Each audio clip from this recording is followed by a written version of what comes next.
继续来看全国的市场摊贩受到疫情的影响，生意拢差真多，所以台中市政府推出单位租金拍8折的优待。但是有不少的摊贩认为，拍8折等于一个月租金敢若减1000块，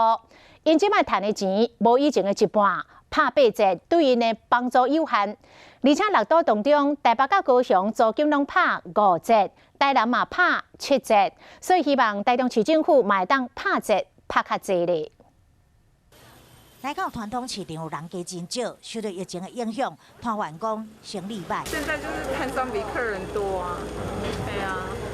生意难做，超难做。台中市政府为了减少摊贩的损失，3月到5月单位租金拍8折，但是摊贩认为一个单位只有省1000块左右，帮助无大。因为生意不好啊，吃饭就有了。当然可以补助多一点，当然是比较好啊。6都做比较，台北、高雄公有市场租金是拍5折，台南是7折，台中、桃园、新北拢8折。